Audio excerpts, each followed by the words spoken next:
नमस्कार साथियों।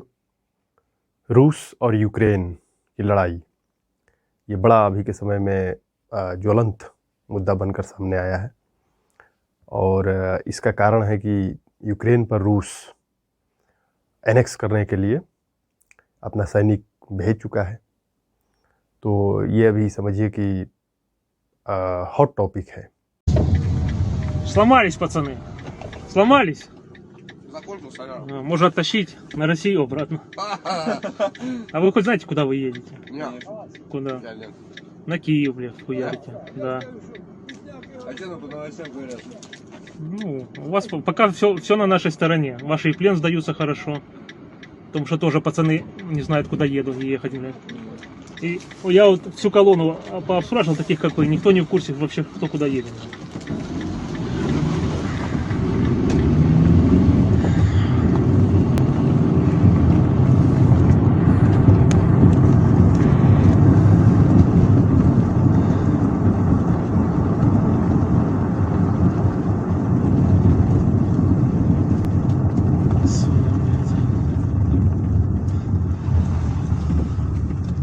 जियोपॉलिटिक्स में अभी ये बहुत बड़ा इम्पैक्ट डाल रहा है और बहुत दिनों के बाद इतिहास में इस युद्ध को, इस समय को याद रखा जाएगा।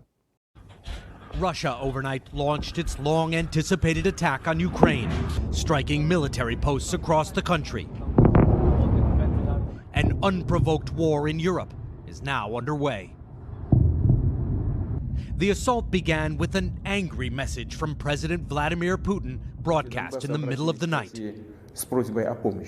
Russia cannot feel safe, develop, and exist with a constant threat emanating from the territory of modern Ukraine, he said, describing the government in Kiev as a junta of neo-Nazis determined to build nuclear weapons. As Putin spoke, seemingly on cue, Russian bombs started falling. Cruise and ballistic missiles, Ukrainian officials said, along with attack helicopters striking military installations, including air bases near the capital, Kiev. And more military targets in several other Ukrainian cities, including Kharkiv, the biggest city in eastern Ukraine. Russia claimed to have eliminated much of Ukraine's defenses, but the Russian reports appear exaggerated. Several videos showed what Ukrainian officials described as columns of Russian tanks entering Ukrainian territory. A potentially devastating war in Ukraine has just begun. But so far it appears to be a gradual assault. Putin, who said he does not want to occupy the country, may be trying to take Ukraine without having to fight hard for it, appealing to the military not to resist. But there are no signs Ukrainians are raising the white flag. President Zelensky, in a pre-dawn appeal, told Ukrainians to stay strong and calm as he announced the start of martial law. While some Ukrainians in Kiev were heading out of the capital, many are determined to stay and resist. In Mariupol, people this morning were stocking up on cash with long lines at the ATMs. How are you feeling? I'm nervous and I'm trying to keep my children calm, said Yulia. Putin says he's doing Ukrainians a favor by trying to get rid of their Nazi fascist government. What do you think about that? We don't need his protection, she said, and dismissed Putin's claims as lies. Supermarkets were flooded too, 45-minute waits for checkout. This is our Ukraine. I'm staying. I'm calm. I'm even smiling, said Ivan. Ukraine has mobilized its forces and begun to defend its cities. The government is calling for urgent blood donations to treat the growing but still unclear number of casualties. Putin, in his message that launched this military offensive, seemed to have a special message for the United States, reminding the world that Russia is a nuclear power, and said that anyone that tried to stop Russia's actions would face terrible consequences. Hoda. Richard Engel for us there. Richard, thank you. World war third, विश्व युद्ध तीसरा का ये एक तरह से अटकल लगाया जा रहा है कि पता नहीं क्या होगा, कहीं वर्ल्ड वार थर्ड ना हो जाए। तो हालांकि अभी ये इतनी आसान नहीं है, लेकिन फिर भी देखिए क्या होता है।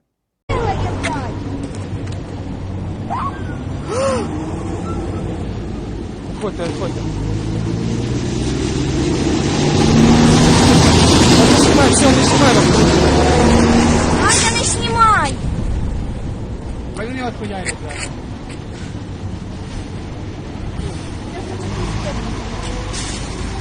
Та все, убери! तो इन्हीं सब टॉपिक पे आज हम सब बात करेंगे। इसका कारण क्या है, इसका इतिहास क्या है, ये क्यों हुआ, इसका तत्कालिक कारण क्या है, इसके पीछे रसिया का क्या मंशा है, भारत के लिए इसमें क्या मंशा है। भारत के लिए ये एक तरह से अग्नि परीक्षा है। तो अग्नि परीक्षा है तो क्यों है, कैसे है, क्यों अभी यूएनएससी में जब सिक्योरिटी काउंसिल में वोट हुआ तो उसमें भारत न्यूट्रल हो गया, भारत के साथ चाइना वो भी न्यूट्रल हो गया, उसके साथ यूएई यूनाइटेड अरब अमीरात ये तीनों न्यूट्रल हो गए, और भी कुछ देश थे लेकिन प्रमुख रूप से ये तीन न्यूट्रल हो गए। तो इसके पीछे क्या कारण है, इन्हीं सब बातों पे हम सब आज जानने का प्रयास करेंगे। हालांकि ये बातें इतनी लंबी चौड़ी है कि घंटों का लेक्चर बन सकता है लेकिन उतना स्पेस तो इस वीडियो में नहीं है। फिर भी संक्षिप्त रूप में हम सब जांचने का, देखने का प्रयास करेंगे, हॉलिस्टिक वे में मोटी मोटी बातें जानने का प्रयास करेंगे। तो यदि यूक्रेन देखा जाए तो यूक्रेन एक तरह से गेस्ट ऑफ यूरोप है रसिया के लिए, क्योंकि रसिया का ये इतिहास रहा है कि वहाँ पे शुरू से एक जो मोनार्की सिस्टम था उसको एक देवता के रूप में, देवता के जो भेजा हुआ रूप होता है उसी को वो मानते थे कि वही जो कुछ करेगा वही करेगा। जनता डेमोक्रेसी नाम का वहाँ कोई चीज़ नहीं था। तो बहुत दिन तक ऐसा ही चलता आ रहा था। तो जब उसको ये लगने लगा कि ये रसिया के लिए संकट हो सकता है सीमा, तो वो धीरे धीरे वो अपना सीमा बढ़ाते चला गया, और बढ़ाते बढ़ाते उसका इतना बड़ा रूप है। आज रसिया एक तरह से देखा जाए तो खुद में एक कॉन्टिनेंट के रूप में है, खुद में एक महाद्वीप है, वो महाद्वीप से भी बड़ा है, एशिया वगैरह तो उससे छोटे हैं। तो इतना बड़ा रूप इसी कारण से उसका ये नीति ही है कि अपना यदि सीमा को सुरक्षित करना है तो इसके लिए आप जो बगल में क्षेत्र है उसको अपने में एनेक्स करते जाइए, अपने में लेते जाइए। जैसे सीमा पक्का करिएगा तो वहीं पे वही देश के लिए कमजोरी हो जाएगा, और उस सीमा के अंदर आने का जो उसके बाहर में कंट्री है या जो राजा है, शासक है, वो एनेक्स करने के लिए प्रयास करने लगेंगे और फिर लड़ाइयाँ होने लगेगी। तो ये इस तरह की नीति उसमें शुरू से थी, और इसी नीति के कारण रसिया इतना बड़ा एक तरह से समझिए कि उसका क्षेत्रफल हो गया, इतना बड़ा उसका रूप हो गया, कॉन्टिनेंट से भी बड़ा हो गया। तो ये तो उसका आकार के बारे में है। यूक्रेन भी उसके साथ था। यूक्रेन हालांकि देखा जाए तो जब सेकेंड वर्ल्ड वार हुआ तो उसमें रशियन रिवॉल्यूशन हुआ, रूसी क्रांति। तो उसमें फिर जब 1921 में 1921 में जब ये यूक्रेन को साथ में लिया गया, उसमें जब साम्यवाद का विचारधारा का प्रसार हुआ तो उसमें इसको साथ ले लिया गया। लेकिन फिर जब यूएसएसआर पूरे जो 15 कंट्री अब आज़ाद हुए, ये सब एक ही में थे यूएसएसआर के रूप में। तो यूएसएसआर जो था ये 1991 में 1991 में पतन हो गया इसका। 15 देश इससे निकल कर सब अपना अपना अस्तित्व बना लिए, अपना अपना नेशन बना लिए। उसमें कई कंट्री ऐसे निकले जो कि नेटो में ज्वाइन भी कर गए। अब नेटो क्या है? North Atlantic Treaty Organization. तो ये नेटो एक तरफ से देखा जाए तो ये जो यूएसएसआर था इसी के विरोध में बनाया हुआ एक ग्रुप है, जिसमें प्रमुख रूप से नेतृत्वकर्ता के रूप में देखा जाए तो यूएस है, अमेरिका। तो ये कब से बना था? इसका यदि इतिहास हम सब देखें, जब सेकेंड वर्ल्ड वार ख़त्म हुआ तो उसमें सेकेंड वर्ल्ड वार ख़त्म होने के बाद यूएसएसआर और दूसरी तरफ यूएस, ये दोनों महाशक्ति के रूप में सामने आए। तो दोनों में एक दूसरे के प्रति प्रतिद्वंदिता का भावना पनपने लगी, और वही भावना के कारण ये जाके उधर 60 के दशक में 60-62 के ईस्वी के लगभग में क्यूबा में मिसाइल अपना सेटिंग किया, और क्यूबा में क्या कहते हैं साम्यवाद विचार का प्रसार किया। तो इस तरीके से अब अमेरिका के जड़ में ये पहुंच गया। उससे पहले अमेरिका नेटो का जब फॉर्मेशन किया तो फ्रांस, जर्मनी, अब तो उसमें बगल में जो पोलैंड वगैरह है, तो पोलैंड है, लातविया है, लिथुआनिया है, तो ये सब जो कंट्री है ये सब भी नेटो का पार्ट है। जो कभी भी जो पहले यूएसएसआर का पार्ट हुआ करता था, रसिया का जो 91 में आज़ाद हुआ था, तो अब यहीं पे आकर बात पहुंच जाती है कि यूएसएसआर का जो पार्ट रहा, यूएसएसआर का जो हिस्सा रहा, आज वो खुद उसके जो विरोध में बनाया हुआ फॉर्मेशन ग्रुप है उसमें ज्वाइन कर गया। तो जब उसमें ज्वाइन कर गया, यूक्रेन का भी उसी में बात चल रहा था, तो ये कभी एक्सेप्ट नहीं करता है रसिया। इसका हमेशा से ये रहा है कि नेटो यदि फॉर्मेशन हुआ तो ठीक है, पर उसके आसपास न आए, उससे जो निकला हुआ कंट्री, अब एक तरह से यूक्रेन, जैसा कि पहले हम बताए कि वो गेस्ट ऑफ यूरोप है, क्या कहते हैं, रसिया के लिए। क्योंकि रसिया में जब पहले जैसे बताए वहाँ एक तरह से राजा वाली सिस्टम था, और राजा ही सब चीज़, राजा को ही माना जाता था कि पब्लिक के लिए जो करेगा वही करेगा।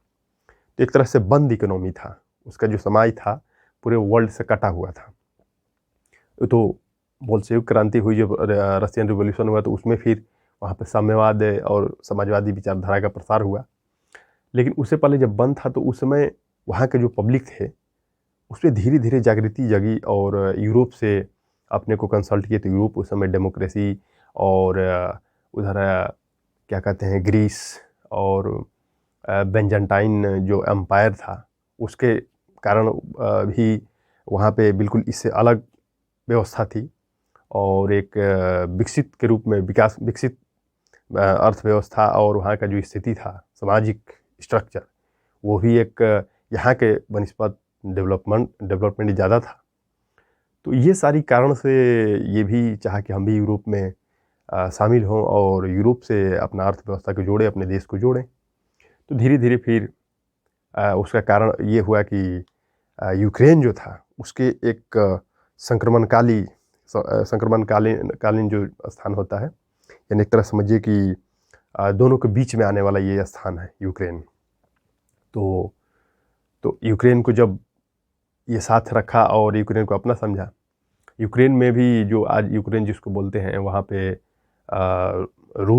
रशियन जो लोग हैं वो बहुत संख्या में, बहुतों की संख्या में है। तो ये हमेशा से रहा कि भाई यूक्रेन हमारा है, हमारा पार्ट रहा है। आज ठीक है आज़ाद हो गया, उससे क्या हुआ, हमारा पार्ट रहा है। और ये नेटो में ज्वाइन करने के लिए जो जेलेस्की है वहाँ के अभी राष्ट्रपति, तो वो एनाउंस कर रहे थे। इसी कारण से रसिया उसके खिलाफ मिलिट्री, नाम तो वैसे वो नहीं कह रहा है कि हम एनेक्स कर रहे हैं, बल्कि वहाँ पे तो ये कह रहे हैं कि ये मिलिट्री का डीमिलिटराइज का ये प्रोसेस है एक तरह से। और अब तो अभी न्यूज़ थोड़ा देर पहले पढ़ रहे थे कि ये बातचीत के लिए भी पुतिन तैयार हुए हैं बेलारूस में। तो अब बेलारूस में बात होगी तो क्या होगी, अचानक अब तो धीरे धीरे सारा न्यूज़ आएगा सामने। वो इसी आधार पे युद्ध किए और युद्ध के ही द्वारा अपना बात रखना चाहते हैं। उनका यही मोटा मोटी कहना है कि भाई जो नेटो है वो हमारे सीमा से दूर रहे, हम अपने नेशनल सिक्योरिटी के कीमत पर हम उसको यहाँ फॉर्मेशन नहीं होने देंगे। तो फिर वो तो न्यूक्लियर जो संयंत्र है उसको भी अलर्ट पे कर दिए हैं पुतिन। तो यूएनएससी में जो अभी सिक्योरिटी का मीटिंग हो रहा था, तो हम भी सुन रहे थे, उसमें भी पूरा चर्चा चल रहा था। तो लगभग उसमें भी सारा रसिया के खिलाफ आवाज़ आ रही थी। चाइना, इंडिया, ये सब न्यूट्रल रूप से बात कर रहा था। तो ये मोटा मोटी कारण था कि नेटो में देखा जाए तो नेटो को वो पास नहीं आने देना चाहता है, इसी कारण से यूक्रेन पर हमला किया। अब फिर यदि देखा जाए कि भारत क्यों अलग हो गया या उसमें शामिल होना नहीं चाहता है, उसके वोट में जो सब लोग उसको सैंक्शन अमेरिका लाया कि सैंक्शन लगा दिया जाए रसिया पे, तो उसमें इंडिया और चाइना ये दोनों और यूएई, ये तीनों वोट से न्यूट्रल हो गए। तो इसके पीछे देखा जाए तो भारत के लिए बहुत बड़ा अग्नि परीक्षा है कि एक तरफ भारत अपने को गरीब देश का मसीहा के रूप में सामने रखता है कि गरीब देश का एक तरह से मसीहा नहीं कहा जा सकता, बल्कि गरीब देश का अगवानी करने वाला देश है। और इसके बाद आज मानवता के नाम पे जो वहाँ पे हो रहा है मानव के साथ, तो जब अमेरिका सैंक्शन लगाने के बारी आया तो वहाँ पे न्यूट्रल हो गया।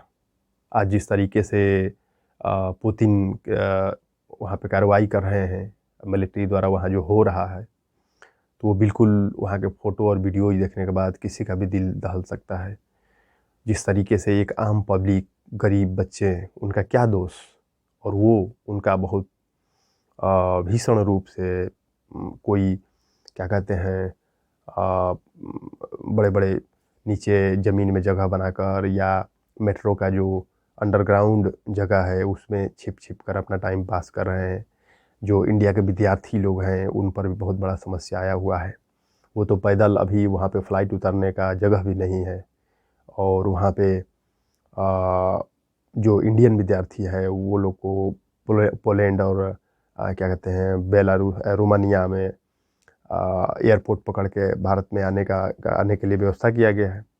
वो एयरपोर्ट क्रॉस नहीं कर पा रहे हैं, मतलब वहाँ पे बॉर्डर जो है उसको क्रॉस नहीं कर पा रहे हैं। वीडियो जाने के बाद बहुत दिल दहल जाता है देखने के बाद। I am from Amritsar, Punjab, in India, and here I am stuck in Kharkiv, and I am in the basement of my hostel number 5, and I want to show you all the basement here.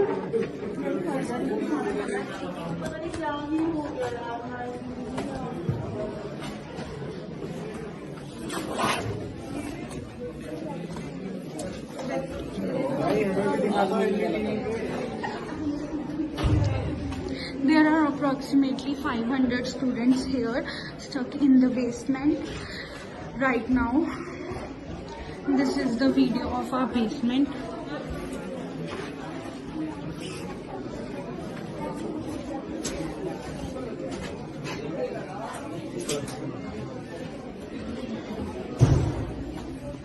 Well, as we've been reporting, there are disturbing shots and visuals coming in from Ukraine's border with Poland, where many thousands of people are gathered with the Polish border closed mostly.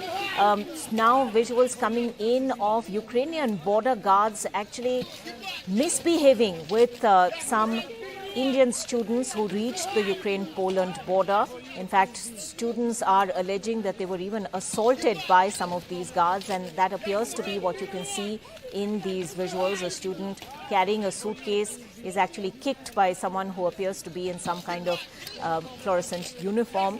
तो ऐसी स्थिति भीषण रूप है जो विद्यार्थी यहाँ से जाके पढ़ने वाले हैं, तो उनका जब वीडियो देख रहे हैं, अब ये सब देखता है सारा वर्ल्ड, ये सबसे पहला ये कह रहा है कि भाई जो पुतिन का ये कार्रवाई है इसको बंद किया जाए, ये अच्छी नहीं है, इसको सबसे पहला नंबर बंद किया जाए। जो भी बातचीत करना है तो वो टेबल पे आके बातचीत करे। अब इस जगह पे भारत के लिए सबसे बड़ा न्यूट्रल होने के पीछे कारण हो जाता है कि अब इस पे यूएस के साथ लेमुआ कॉमकासा जैसा सिक्योरिटी पैक्ट हुआ है, साइन हुआ है। अब ऐसे पैक्ट पे साइन होने के बावजूद यूएस के साथ भारत नहीं खड़ा हो पा रहा है। अब यूएस भी इस पर प्रश्न चिन्ह खड़ा कर सकता है। क्वाड का कुछ दिन बाद मीटिंग है।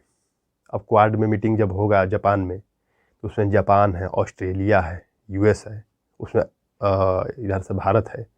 जब ये जाएगा तो वहाँ पे किस तरीके से अपना बात को रखेगा वहाँ पे, तो क्योंकि वहाँ तो बात रखा जाए कि भाई आप वहाँ पे वोट क्यों नहीं किए, किस तरीके से। अब इसके लिए अग्नि परीक्षा है क्वाड में भी। फिर यूएन में जनरल असेंबली का मीटिंग होने वाला है जस्ट, तो वहाँ पे फिर सारा देश का वोट होगा। वहाँ भी एक तरह से अग्नि परीक्षा है कि वहाँ पे सारा विश्व एक तरह से समझिए कि पुतिन को अभी गलत ठहरा रहा है, लेकिन भारत क्या कर रहा है। चाइना के बारे में इसलिए प्रश्न चिन्ह नहीं खड़ा होता है क्योंकि चाइना ओपनली है, वो रसिया के साथ है। पर हमारे लिए पूर्णतः रसिया के साथ हो जाना ये भी दिक्कत वाला बात है, क्योंकि पूर्णतः रसिया हो जाने के बाद अमेरिका से भी हमारा टाई अप है और अमेरिका रसिया से दुश्मनी है। अब यही बड़ा कॉम्प्लिकेटेड मैटर हो जाता है। अब यहाँ पे भारत में कई लोग बंट गए हैं। कोई कह अखंड भारत इसी तरह बनाया जा सकता है, जैसे वो यूक्रेन को हथिया रहा है वैसे अखंड भारत को यहाँ भी बनाया जा सकता है। तो अब ये तो पागल वाला बात कहा जा सकता है, इसको क्या कहा जा सकता है। वो न्यूक्लियर क्षमता है यहाँ पाकिस्तान और चाइना, इससे दोनों से अभी लड़ाई करनी पड़ेगी, क्योंकि ऑक्यूपाइड कश्मीर हो या लद्दाख का जो क्षेत्र है पूरा अरुणाचल प्रदेश को कब्जा अपना बताता है। आज भी अरुणाचल प्रदेश के जो लोग हैं उसको पासपोर्ट चाइना नहीं देता है। वो चाइना क्यों नहीं देता है? इसलिए नहीं देता है क्योंकि वो कहता है कि अरुणाचल प्रदेश तो मेरा है। वहाँ के लोगों को कहता है कि तुम तो मेरे हो, आओ जाओ घूमो फिरो, तुमको क्या दिक्कत। और वो वहाँ के लोग जो हैं अरुणाचल प्रदेश के, उसको वो बिना पासपोर्ट के वहाँ परमिशन है उसको जाने का। तो अब देखिए कि मान लीजिए कल के डेट में आज यूक्रेन पे रसिया जिस तरीके से इंक्रोचमेंट कर रहा है, जिस तरीके से एनेक्स करने के लिए प्रयास कर रहा है मिलिट्री के कारण, वहाँ जो जिस तरीके से कब्जा कर रहा है। अब मिलिट्री के क्षमता में ये देखिएगा तो यूएस जो रसिया है, रसिया का बहुत ज़्यादा यूक्रेन के बनिस्बत सैनिक क्षमता है, न्यूक्लियर पावर है। वो तो चाहे तो कुछ ही क्षण कुछ ही समय में नेस्तानुवेद कर सकता है। लेकिन समस्या ये है कि जब ये स्थिति भारत के साथ होगा, आज वर्ल्ड उसको सैंक्शन लगा रहा है, उसको रोक लगा रहा है, भारत नहीं बोल रहा है। जब भारत के साथ ऐसा होगा अरुणाचल प्रदेश में, गलवान वैली में, तो फिर भारत के साथ वर्ल्ड कैसे बोलेगा? ये भी एक प्रश्न चिन्ह खड़ा हो रहा है। अब यही तो है, इंटरनेशनल रिलेशन में बड़ा कभी कभी कॉम्प्लिकेटेड मैटर आ जाता है कि ऐसी स्थिति में फिर क्या करना पड़ेगा। फिर दूसरी तरफ ये हो रहा है कि चाइना जब ताइवान पे कब्जा करे, अब चाइना के तो दोनों हाथ में लड्डू है, अभी रसिया के साथ है, तो निश्चित रूप से रसिया भी उसके साथ रहेगा जब वो ताइवान पे कब्जा करेगा। अभी कुछ दिन पहले, 1-2 दिन पहले ओबे, शिंजो ओबे जापान के जो राष्ट्रपति थे, तो अभी तो खैर वो अपने हेल्थ इश्यूज के कारण वो अपने समर्थक को बैठाए हैं मेन, लेकिन प्रभाव उन्हीं का है। तो उनका बयान आया था कि जो परमाणु ट्रीटी हुआ था अमेरिका के साथ, आज जिस तरीके से अमेरिका यूक्रेन को छोड़ दिया, तो यहाँ भी खतरा हो सकता है जापान में या ताइवान में। तो इस चीज़ पे क्लियर होना चाहता है कि अमेरिका क्या हमारे साथ ऐसा हो या ताइवान के साथ हो तो अमेरिका खड़ा रहेगा कि नहीं। और अमेरिका है यहाँ पे, यदि देखा जाए तो अमेरिका को क्या कहा जा सकता है, एक तरह से ब्लंट लैंग्वेज में यदि बोला जाए तो दोगलापन कहा जा सकता है उसको, कि यूक्रेन का जो हालत है, नेटो का जो प्रसार है, वही सब के कारण ऐसा हुआ। हालांकि यदि देखा जाए तो यूक्रेन के बारे में समझौता अमेरिका कर सकता है, लेकिन वहाँ भी बड़ी कॉम्प्लिकेटेड मैटर है। अमेरिका इसलिए नहीं कर पाता है क्योंकि जो नेटो में और ग्रुप हैं, फ्रांस है, रसिया है, यूरोपियन जो कंट्री है नेटो में भाग, उनका कनेक्शन बन जाता है यूक्रेन से, और वो चाहते हैं कि यूक्रेन यूरोप में मिलजुल कर रहे। यदि सिंपल लैंग्वेज समझे तो वो यूरोप से मिलजुल कर रखना चाहते हैं। अब इस जगह पे अमेरिका है, वो तो बिल्कुल फार रीजन में उसका समझिए कि क्षेत्र है, वो तो बिल्कुल अलग है, और उसका थोड़ा सा भी अभी इच्छा नहीं है कि हम वहाँ कुछ करें। तो वो समझौता करने के लिए बिल्कुल तैयार है रसिया के साथ, लेकिन समस्या उसके पार्टनर के साथ आ जाता है, नेटो जो अन्य मेंबर है। अब अमेरिका का अभी जो वर्तमान इंटरेस्ट है वो हो गया है इंडो पैसिफिक में। अब इंडो पैसिफिक में इसका क्या कहते हैं, इंटरेस्ट होने के कारण वहाँ पे ध्यान नहीं दे रहा है, लेकिन वहाँ पे इसका पार्टनर ध्यान। अब उसका पार्टनर का नाम है कि हमको इंडो पैसिफिक से क्या मतलब, फ्रांस और क्या कहते हैं जर्मनी जो है, उनका क्या नाम है कि हमको इंडो पैसिफिक से क्या मतलब। अब इस जगह पे आके बड़ा मैटर कॉम्प्लिकेटेड हो जाता है। अमेरिका भी चुप लगा जाता है, जब चुप लगा जाता है तो फिर वही यूक्रेन वाला हाल हो गया। आज वो रसिया अपने सिक्योरिटी की कीमत पर वहाँ पे नेटो को प्रसार होने नहीं देना चाहता है अपने पास में, अपने दरवाजे पर कौन दुश्मन को तोप लगाए खड़ा होगा? कौन चाहेगा कि हमारे दरवाजे पे आके कोई तोप लगा के, बंदूक लगा के खड़ा रहे दिन रात? तो ये चीज़ है रसिया के साथ। अब भारत के साथ ये देखिए तो विरोध में कैसे जा रसिया के, क्योंकि जब 1971 में युद्ध हुआ था पाकिस्तान के साथ, तो उस समय खुलकर अमेरिका था पाकिस्तान प्रो। तो अमेरिका तो उस समय बेड़ा भेज भी चुका था कि हम भारत को भारत जो यदि पाकिस्तान को ऐसा कर रहा है युद्ध के लिए, तो ये इसका परिणाम बहुत बुरा हो सकता है। फिर उधर दिसंबर में युद्ध हुआ था। उसके 2-3 महीने पहले अक्टूबर के लगभग में रसिया का यूएसएसआर था उस समय, यूएसएसआर से साइन हो चुका था कि जब हमारे पे कोई दिक्कत हो तो तुम मदद करना। तो जैसे ही उधर से अमेरिका से उसका जहाज़ आने लगा, तो इधर से इसका भी जहाज़ आ गया न्यूक्लियर। तो अब इस जगह पे उसी कारण देखिए कि 71 में पाकिस्तान को भारत बांग्लादेश को आज़ाद करवा दिया, समझिए कि एक तरह से। अब इसका ऑफिशियली डॉक्यूमेंटेड नहीं है कि भारत करवाया, पर हाथ तो इसी का था, मदद इसी का था। तो अब इस जगह पे देखिए, तो अब उस युद्ध में 71 के युद्ध में यदि भारत जीता पाकिस्तान से, उसमें यूएसएसआर का बहुत बड़ा योगदान था। इसके बाद भी भारत का कई ऐसा मुद्दा यूएनएससी में जब कश्मीर से रिलेटेड उठाया गया, तो उसमें सीधा वीटो पावर लगाकर उस जो डिसीजन आगे सैंक्शन लगने वाला था उसको रोक दिया यूएसएसआर। अब इस जगह पे भारत बिल्कुल न्यूट्रल हो जाता है कि क्या करे। एक तरफ से मानवता का ये डिमांड है, मानव के प्रति जो वहाँ पे अत्याचार हो रहा है, जो हो रहा है आम पब्लिक के साथ, तो उसके साथ सहानुभूति रखने के साथ साथ आवाज़ अपना नहीं उठा पा रहा है। सहानुभूति तो सबका है कि भाई जो हो रहा है गलत तरीके से हो रहा है, ये नहीं होना चाहिए, पर उसके लिए बोलना और उसके लिए जो रसिया कर रहा है, रसिया के खिलाफ जाना, ये भारत के लिए अग्नि परीक्षा का हो जा रहा है। तो इस तरीके से बहुत दिक्कत वाला बात हो जाता है अभी, इसलिए भारत के लिए अग्नि परीक्षा है। और देखिए कि अभी यूएस और यूरोप ये मिलकर वहाँ पे एक तरह से समझिए कि फाइनेंशियल न्यूक्लियर बॉम्ब का प्रयोग किया है। अब ये बॉम्ब क्यों कहा जा सकता है इसको? क्योंकि एक तरह से समझिए कि रसिया का जो इकोनॉमिक्स है उसको पूर्णतः ये नष्ट कर देगा। आज रूबल की स्थिति गिरते जा रहा है। भारत का 10,000, वहाँ का 10,000 और 12,500 इतना का लगभग रेशियो अभी चल रहा है। तो अब 30% के लगभग मात्र 2 से 3 दिन में रूबल गिरा है।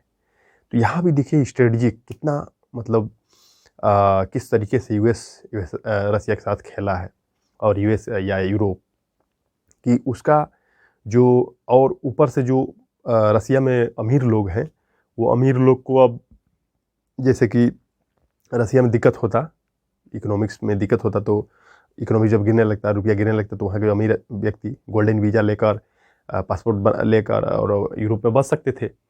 लेकिन अभी यूरोप भी प्रतिबंध लगा दिया है, जो रसियन लोग हैं वो यूरोप में अभी नहीं आ सकते हैं वो। और इस जगह पे अब जो वहाँ के बिलियनियर्स हैं, जो वहाँ के रिच मैन हैं, वो खुद पुतिन के खिलाफ खड़े हो जाएंगे। वहाँ के जो आम पब्लिक हैं वो खुद अभी 2,000 के लगभग अमेरिका रसिया का सैनिक जो है जेल में डाला है, कैप्चर किया है। वहाँ के जो लोग हैं वो प्रोटेस्ट कर रहे थे वहाँ के ही सरकार के खिलाफ कि ये जो लड़ाई है ये ठीक नहीं है। और वैसे भी जब ये 30% गिरा है, अभी आने वाला समय में रूबल का पूरा पिटाई होगा, एकदम पूरे गिरेगा, उसका कोई वैल्यू नहीं रह जाएगा वर्ल्ड में। तो क्योंकि सैंक्शन लगा, अब सैंक्शन तो तुरंत हटेगा नहीं। तो ऐसी स्थिति में जो वहाँ के आम पब्लिक हैं वो इस चीज़ को सहन करेंगे, क्योंकि हर चीज़ महंगा हो जाएगा। रोटी, दूध, कपड़ा, ये जितने चीज़ें हैं सब चीज़ महंगा हो जाएगा, आम पब्लिक विरोध हो जाएगा। तो पुतिन का लड़ाई अब दूसरे से नहीं, वो उनके खुद आम पब्लिक से हो जाएगा, आम पब्लिक से ही लड़ाई हो जाएगा। जो बिलियनियर्स लोग हैं, जो वहाँ के पैसे वाले लोग हैं, वही उनके खिलाफ हो जाएंगे। तो अब यहाँ पे बड़ा एक विकट स्थिति हो गया है और होने वाला है, आने वाला समय और विकट परिस्थिति होगा। तो अब देखिए कि आगे क्या होता है। ये एक अजीब सा सिचुएशन बनने वाला है। और यूक्रेन का जो जेलेंस्की है, वहाँ के राष्ट्रपति, वो तो पूछिए मत, अभी इज्जत जो कमाए हैं कि पूछिए मत। उनका भी इतिहास एक रहा है, जो हिटलर के कारण उनका जो पूर्वज थे मारे गए थे। आज वो देखिए कि यूक्रेन के राष्ट्रपति है और वो खुद एक युद्ध का वो भी रूस के सामने डटे हुए हैं। और रूस का सैनिक भी हज़ारों के लगभग मारे जा चुके हैं। तो इसका भी एक प्रेशर रूस के हम पब्लिक पे पड़ेगा। तो हालांकि रूस के शक्ति के सामने इसका कुछ भी नहीं है, फिर भी जितना हो सके ये रेसिस्ट कर रहा है। जो यहाँ का राष्ट्रपति है खुद सैनिक वेश में आकर यूक्रेन की रक्षा कर रहे हैं। तो ऐसी स्थिति में एक दुविधा और एक तरह से कॉम्प्लिकेटेड मैटर बन गया है अभी भारत के लिए खासकर। तो अब आने वाला समय में देखिए क्या होता है, कहना मुश्किल है, क्योंकि चाइना भी है उसके साथ, और चाइना फिर हमारे साथ क्या करेगा, फिर उस जगह पे रसिया क्या करेगा, फिर और वर्ल्ड क्या करेगा, ये एक तरह से संदेहात्मक स्थिति में बना हुआ है। और ये समय के साथ ही बताएगा कि कौन देश का कूटनीति किधर पलटवार करता है। फिर आगे ब्रिक्स का सम्मेलन भी होगा, उसमें भी फिर देखिए कि रसिया, चाइना और ब्राज़ील वगैरह इसका जो जितने सदस्य हैं, इंडिया भी है, तो उसमें फिर देखिए कि क्या डिसीजन लिया जाएगा। क्योंकि इंडिया एक तरह समझिए कि दोनों के साथ ये हाथ मिला के रहता है।